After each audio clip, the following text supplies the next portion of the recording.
Welcome to my YouTube channel study in Bengali. RRB group D 2025-এর জন্য general সায়েন্সের যে প্রিভিয়াস ইয়ার কোশ্চেন সিরিজটা আমরা কমপ্লিট করছিলাম, আজকে তার ক্লাস নাম্বার 23।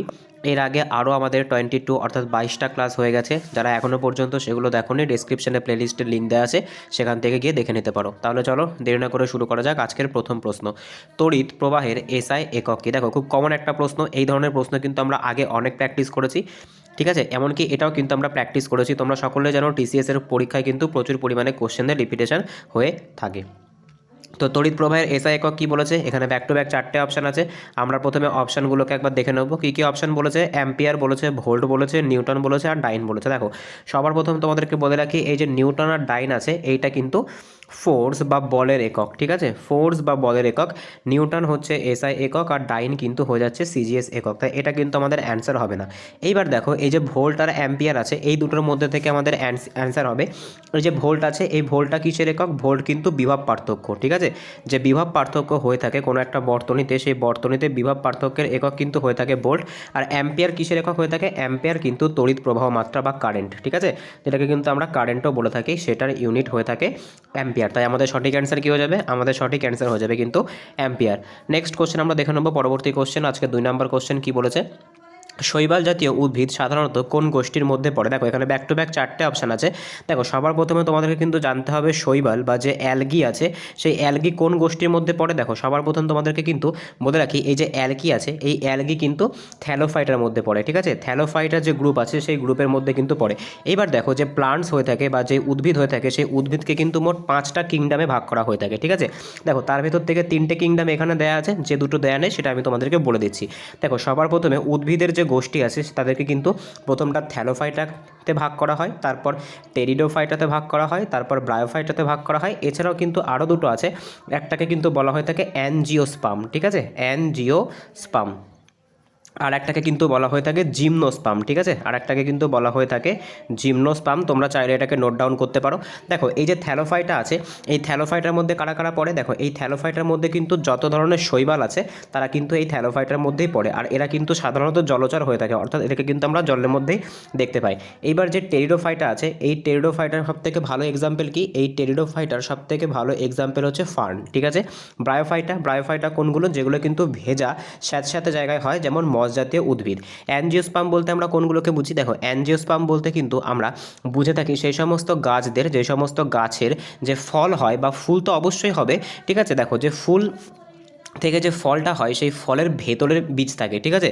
সেটাকে কিন্তু বলা হয় থাকে অ্যানজিওস্পার্ম উদ্ভিদ। আর যে সমস্ত উদ্ভিদের যে ফলের বীজটা, সেটা কিন্তু বাইরের দিকে থেকে থাকে, সেটাকে কিন্তু বলা হয়ে থাকে জিমনোস্পার্ম উদ্ভিদ, ঠিক আছে? তো আমাদের এই কোশ্চেনের সঠিক অ্যান্সার কী হয়ে যাবে? আমাদের এই কোশ্চেনের সঠিক অ্যান্সার হয়ে যাবে কিন্তু থ্যালোফাইটা, ঠিক আছে? শৈবাল কোন জাতীয় উদ্ভিদ? শৈবাল কিন্তু যত রকমের শৈবাল আছে, সেগুলো কিন্তু সব এই থ্যালোফাইটা গোষ্ঠীর মধ্যে পড়ে। নেক্সট কোশ্চেন আমরা দেখে নেব, পরবর্তী কোশ্চেন কী বলেছে? আজকে 3 নম্বর কোশ্চেন, BaCl2 অর্থাৎ বেরিয়াম ক্লোরাইডের সাথে যদি Na2SO4 এর বা সোডিয়াম সালফেটের যদি বিক্রিয়া ঘটানো হয়ে থাকে, সেক্ষেত্রে এটা কেমন ধরনের বিক্রিয়া হবে? দেখো, সবার প্রথমে দেখো, তোমরা যদি খেয়াল করো, তাহলে তোমরা দেখতে পাচ্ছ এই যে BaCl2 আছে, ঠিক আছে? দেখো, এই যে B এর সাথে কি যুক্ত হয়েছে? দেখো, এই যে B এর সাথে কিন্তু এইটার যে SO4 আছে, অর্থাৎ Ba যেটা ছিল, সেটার সঙ্গে কিন্তু কি যোগ হয়েছে? সেটার সঙ্গে কিন্তু SO4 যোগ হয়ে কি হয়েছে? BaSO4 হয়েছে। আর এই যে Cl2 ছিল, ঠিক আছে? এই Cl2 সাথে কোনটা যোগ হয়েছে? না, এই Cl2 সাথে কিন্তু এই Na যোগ হয়েছে, অর্থাৎ Na এর সঙ্গে কিন্তু এই Cl যোগ হয়েছে। তোমরা যদি দেখো, তাহলে দেখতে পাবে এদের কিন্তু প্রতিস্থাপন হয়েছে, অর্থাৎ একটার সাথে আরেকটার সাথে আরেকটার, অর্থাৎ প্রথমটার সাথে, দেখো, প্রথমটার সাথে দ্বিতীয়টার লাস্টেরটা, আর প্রথমটার লাস্টেরটার সঙ্গে দ্বিতীয়টার প্রথমটা কিন্তু কী হয়েছে? না, সংযোগ হয়েছে। দেখো, এই যে দেখো, এইটাকে কিন্তু কি বলা হয়ে থাকে? এটাকে কিন্তু বলা হয়ে থাকে দ্বিপ্রতিস্থাপন বিক্রিয়া, যেখানে কিন্তু 2 রকমের রিয়াকশন হচ্ছে, অর্থাৎ প্রতিস্থাপন হচ্ছে, পাল্টে যাচ্ছে, কিন্তু 2 বার পাল্টাচ্ছে, এটাকে কিন্তু বলা হয়ে থাকে দ্বিপ্রতিস্থাপন প্রক্রিয়া। নেক্সট কোশ্চেন আমরা দেখে নেবো, আজকে 4 নম্বর কোশ্চেন কি বলেছে? আধুনিক পর্যায় সারণীর ধারণা কে দিয়েছিলেন? দেখো, এই যে আধুনিক পর্যায় সারণী আছে বা মডার্ন যে পিরিয়ডিক টেবিল আছে, সেই মডার্ন পিরিয়ডিক টেবিল কে তৈরি করেন? তো এখানে ব্যাক টু ব্যাক 4টে অপশান আছে, মোজলে আছে, ম্যান্ডেলিপ আছে, ডোবেরায়নার আছে আর নিউল্যান্ড আছে। তো সঠিক অ্যান্সার কী হয়ে যাবে? সঠিক অ্যান্সার হয়ে যাবে কিন্তু হেনরি মোজলে। ঠিক আছে, হেনরি মোজলে কিন্তু সবার প্রথম কী করেছিলেন না, হেনরি মোজলে কিন্তু আমাদের যে মডার্ন যে পিরিয়ডিক টেবিল আছে সেটা কিন্তু দিয়েছিলেন। এর আগে কিন্তু অনেক ব্যক্তি অনেক রকমভাবে এই যে পর্যায় সারণী দিয়েছিলেন। যেরকম ম্যান্ডেলিপ কী করেছিলেন, ম্যান্ডেলিপ কিন্তু পারমাণবিক ভর অনুযায়ী 63টা যে এলিমেন্ট ছিল সেই সময়কে, মানে সেই সময় ম্যান্ডেলিপের সময় তিনি কিন্তু সেগুলোকে সাজিয়েছিলেন। ডোবেরায়নার কী করেছিল তোমাদেরকে আগেও বলেছি, ডোবেরায়নার কিন্তু ত্রয়ী গ্রুপ বানিয়েছিল, অর্থাৎ 3টে করে এলিমেন্ট নিয়েছিল আর তাদেরকে কিন্তু সাজিয়েছিল। নিউল্যান্ড কী করেছিল, নিউল্যান্ড কিন্তু মোট 56টা মৌল নিয়েছিল আর তাদেরকে কিন্তু সঙ্গীতের যে সুর আছে, অর্থাৎ মিউজিকের যে সুর আছে, যে সারেগামাপা সুর আছে, সেই সুরে কিন্তু সাজিয়েছিল। তো আমাদের এই কোশ্চেনের সঠিক অ্যান্সার কী হয়ে যাবে? আমাদের এই কোশ্চেনের সঠিক অ্যান্সার হয়ে যাবে কিন্তু মোজলে। আধুনিক যে পর্যায় সারণী বা মডার্ন যে পিরিয়ডিক টেবিল হয়ে থাকে সেটা কিন্তু এই হেনরি মোজলে দিয়েছিল। নেক্সট কোশ্চেন আমরা দেখে নেব। পরবর্তী কোশ্চেন কী বলেছে, একটা অঙ্ক দিয়েছে। এই ধরনের অঙ্ক কিন্তু তোমাদেরকে প্রচুর করানো হয়েছে, যে 5 কেজি ভরের একটি বস্তু 4 মিটার পার সেকেন্ড বেগে সামনের দিকে গতিশীল থাকলে গতিশক্তি কত হবে? দেখো সবার প্রথম তোমাদেরকে জানতে হবে গতিশক্তিকে কী বলা হয়। গতিশক্তিকে কিন্তু বলা হয় কাইনেটিক এনার্জি। আর কাইনেটিক এনার্জির ফর্মুলা কী হয়ে থাকে? কাইনেটিক এনার্জির ফর্মুলা কিন্তু হয়ে থাকে হাফ mv²। এবার যদি আমরা ডেটাগুলোকে পুট করি তাহলে হাফ এম কত পেলাম আমরা? এম কিন্তু পেয়েছিলাম 5 কেজি। আর ভি কত পেলাম? ভি কিন্তু পেলাম 4। তাই এটাকে কিন্তু স্কোয়ার করতে হবে। আমরা যদি পরের লাইনে যাই তাহলে আমরা দেখব হাফ ইন্টু 5 ইন্টু কত হবে না, 4 4 16 হবে। এই 2 দিয়ে কিন্তু যদি আমরা এটাকে কাটি তাহলে কত হবে? 5 8 40, অর্থাৎ 40 জুল কিন্তু আমাদের সঠিক অ্যান্সার হয়ে যাবে। তো আমাদের এই অঙ্কের সঠিক অ্যান্সার কী হবে? আমাদের এই অঙ্কের সঠিক অ্যান্সার হয়ে যাবে কিন্তু 40 জুল। 40 জুল কিন্তু আমাদের সঠিক অ্যান্সার হয়ে যাবে। নেক্সট কোশ্চেন আমরা দেখে নেব। পরবর্তী কোশ্চেন দেখো, নেক্সট কোশ্চেনে যাওয়ার আগে তোমাদের কাছে একটা হোমওয়ার্ক থাকবে, যে পোটেনশিয়াল এনার্জি বা স্থিতিশক্তি সেইটার যে ফর্মুলা আছে সেইটার ফর্মুলা কি তোমরা কিন্তু আমাকে অবশ্যই কমেন্টে জানাবে। ঠিক আছে, এটা তোমাদের জন্য HW থাকলো। নেক্সট কোশ্চেন আমরা দেখে নেব। পরবর্তী কোশ্চেন কি বলেছে, এম ভরের একটি বস্তু ভি বেগে, ঠিক আছে এখানে একটু স্পেলিং মিস্টেক আছে, একটু অ্যাডজাস্ট করে নেবে। তো এটা কিন্তু হয়ে যাবে বেগে। ঠিক আছে, এম ভরের কোনো একটি বস্তু ভি বেগে গতিশীল থাকলে তার ভরবেগ কত হবে? দেখো সবার প্রথম কিন্তু তোমাদেরকে জানতে হবে ভরবেগ মানে কি হয়ে থাকে। দেখো যে ভরবেগ শব্দটা আছে সেই ভরবেগের মধ্যে কিন্তু দুটো শব্দ আছে, একটা হচ্ছে ভর আর একটা কিন্তু বেগ। ঠিক আছে, ভরের সাথে বেগকে গুণ করেই কিন্তু ভরবেগটা আসছে। তো ভর কত ছিলাম? ভর কিন্তু ছিল এম, আর বেগ কত ছিল? বেগ কিন্তু ছিল ভি। তাই ভরবেগ সমান সমান কী হয়ে যাবে না, ভরবেগ সমান সমান কিন্তু হয়ে যাবে, ভরবেগকে পি দিয়ে ডিনোট করা হয়ে থাকে। তো পি সমান সমান কী হয়ে যাবে? পি সমান সমান কিন্তু হয়ে যাবে এমভি। আমরা যদি এটাকে ভালো করে দেখি তাহলে আমরা কি পেয়ে যাব, যে ভরবেগ, আমি এখানে আর একবার লিখছি, ভরবেগকে কি বলা হয়ে থাকে? পি বলা হয়ে থাকে।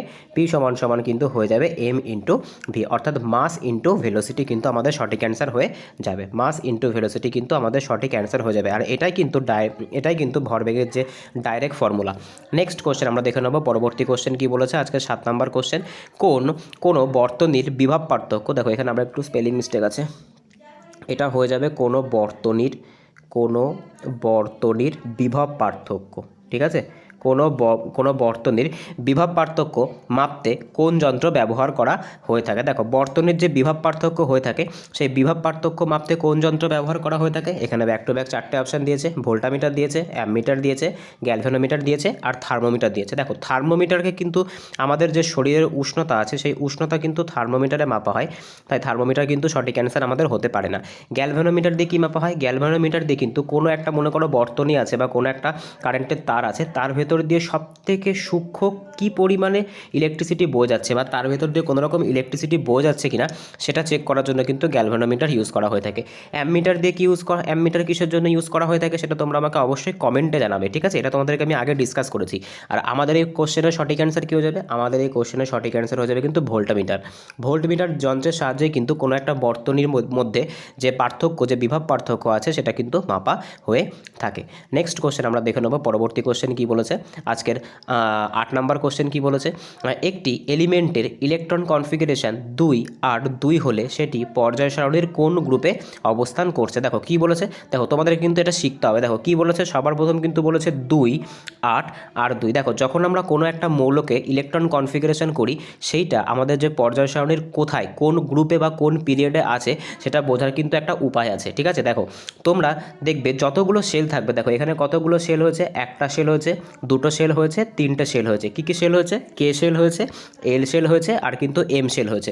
মনে রাখবে সেল নাম্বার সমান সমান কিন্তু কি হয়ে থাকে না, সেল নাম্বার সমান সমান কিন্তু হয়ে থাকে, এটা কোন কোন পর্যায়ে আছে, ঠিক আছে, বা কোন যে তোমাদের যদি ইংলিশে বলি তাহলে বুঝতে সুবিধা হবে, তো কোন তোমার হচ্ছে যে কোন পিরিয়ডে আছে, ঠিক আছে, কোন পিরিয়ডে আছে সেটা কিন্তু আমরা কিভাবে বুঝতে পারি, সেটা কিন্তু আমরা বুঝতে পারি যে কতগুলো সেল নাম্বার আছে সেটা দেখে। দেখো এখানে কি আছে, এখানে কিন্তু 3টে সেল নাম্বার আছে, অর্থাৎ 3টে সেল আছে, তাই এটা কত নাম্বার পিরিয়ডে আছে, তো এটা কিন্তু 3 নাম্বার পিরিয়ডে আছে। এইবার কি তোমাদের কিন্তু কোশ্চেন করেছে যে কোন গ্রুপে আছে, তো কোন গ্রুপে আছে সেটা বোঝার জন্য আমাদেরকে কি করতে হবে, দেখো আমরা আবার লিখছি।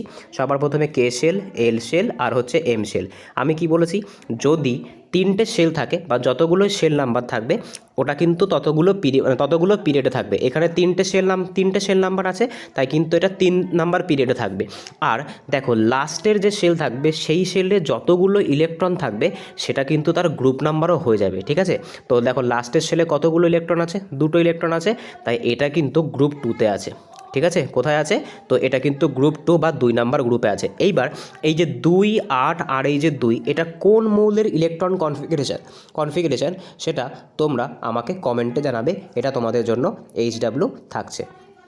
নেক্সট কোশ্চেন আমরা দেখে নেব, তো আমাদের সঠিক অ্যান্সার কী হয়ে যাবে, আমাদের সঠিক অ্যান্সার হয়ে যাবে কিন্তু 2 বা গ্রুপ 2তে কিন্তু থাকবে, বা 2 নাম্বার যে গ্রুপ আছে আমাদের পর্যায় সারণীর সেই গ্রুপে কিন্তু থাকবে। এইবার এই যে আমি আবার করে তোমাদেরকে হোমওয়ার্কটা বলছি, 2 আর 2 এটা কোন মৌলের ইলেকট্রন কনফিগারেশন সেটা তোমাদের জন্য HW থাকলো।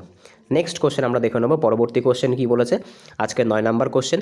নাইট্রোজেনের আণবিক ভর 14, হাইড্রোজেনের 1, ক্লোরিনের 35.5 হলে অ্যামোনিয়াম ক্লোরাইডের আণবিক ভর কত। দেখো সবার প্রথমে আমাদের ডেটাগুলোকে লিখতে হবে, তো আমরা প্রথমে ডেটাগুলোকে এই পাশে লিখি। দেখো n সমান সমান কত বলেছে, নাইট্রোজেনের আণবিক ভর বলেছে 14, হাইড্রোজেনের বলেছে 1, আর কি বলেছে, আর যে ক্লোরিন আছে ক্লোরিনের কিন্তু বলেছে 35.5। এইবার কি বের করতে বলেছে, অ্যামোনিয়াম ক্লোরাইড। তো অ্যামোনিয়াম ক্লোরাইডের সংকেত কি, NH4Cl, ঠিক আছে, মনে রাখবে এটা কিন্তু অ্যামোনিয়াম যে ক্লোরাইড আছে তার ফর্মুলা। এইবার যদি আমরা দেখি এনের জন্য আমরা কত পাবো, দেখো এন কিন্তু একটা আছে তাই পেয়ে যাব 14, হাইড্রোজেন 4টে আছে তাই 4 গুণ 1 মানে কিন্তু সেই 4ই হয়ে যাবে, আর ক্লোরিন কত আছে, ক্লোরিন কিন্তু আছে 35.5।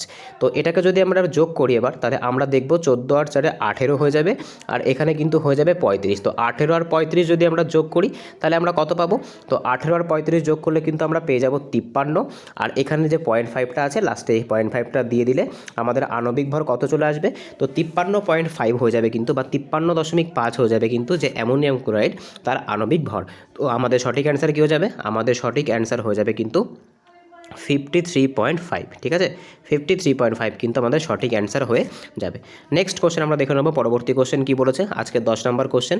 আধুনিক পর্যায় সারণীতে একমাত্র বাম দিকে অবস্থান করে এমন অধাতু কোনটা। দেখো আমাদের যে পর্যায় সারণী আছে, আমি যদি পর্যায় সারণীটাকে এখানে রভাবে ড্র করার চেষ্টা করি, মনে করো এটা হচ্ছে পর্যায় সারণী, মনে রাখবে ধাতুগুলো কিন্তু সব এই দিকে থাকে, ঠিক আছে, ধাতুগুলো কিন্তু সব পর্যায় সারণীর বাঁ দিকে থাকে, ঠিক আছে, আর অধাতুগুলো কোন দিকে থাকে, অধাতুগুলো কিন্তু সব ডান দিকে থাকে। অধাতু বলতে কিন্তু এখানে মেনলি গ্যাসদেরকেই বোঝানো হয়ে থাকে, কিন্তু একমাত্র হাইড্রোজেন কিন্তু ব্যতিক্রম। দেখো হাইড্রোজেন কিন্তু এই রকম জায়গাতে থাকে, হাইড্রোজেন কিন্তু ধাতুর জায়গাতে থাকে, কিন্তু হাইড্রোজেন কিন্তু কোনো রকম ধাতু নয়। তো আমাদের সঠিক অ্যান্সার কী হয়ে যাবে, আমাদের সঠিক অ্যান্সার হয়ে যাবে কিন্তু হাইড্রোজেন। হাইড্রোজেন হচ্ছে এমন একটা মৌল বা এমন একটা এলিমেন্ট যেটা কিন্তু আমাদের পর্যায় সারণীর বাঁ দিকে থাকে, ঠিক আছে, বাঁ দিকে থাকে, বাঁ দিকে থাকা সত্ত্বেও কিন্তু এটা একটা অধাতু, এটাই কিন্তু এটার মেন বৈশিষ্ট্য।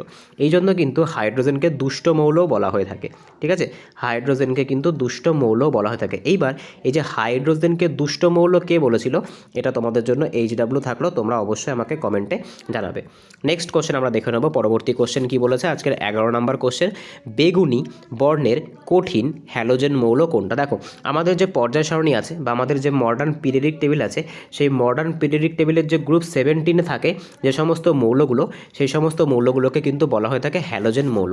যেরকম কী হয়ে যাবে, যেরকম কিন্তু হয়ে যাবে ফ্লুরিন, তারপর হয়ে যাবে ক্লোরিন, তারপর হয়ে যাবে আয়োডিন, এগুলো কিন্তু সব কি, এগুলো কিন্তু সব হ্যালোজেন মৌল। এইবার দেখো আমাদের যে পর্যায় সারণীর যে হ্যালোজেন মৌলগুলো আছে তার ভেতরে বেগুনি বর্ণের কঠিন হ্যালোজেন মৌল কোনটা। তো এখানে ব্যাক টু ব্যাক 4টে অপশান দিয়েছে, ক্লোরিন দিয়েছে, ফ্লুরিন দিয়েছে, আয়োডিন দিয়েছে আর হাইড্রোজেন দিয়েছে।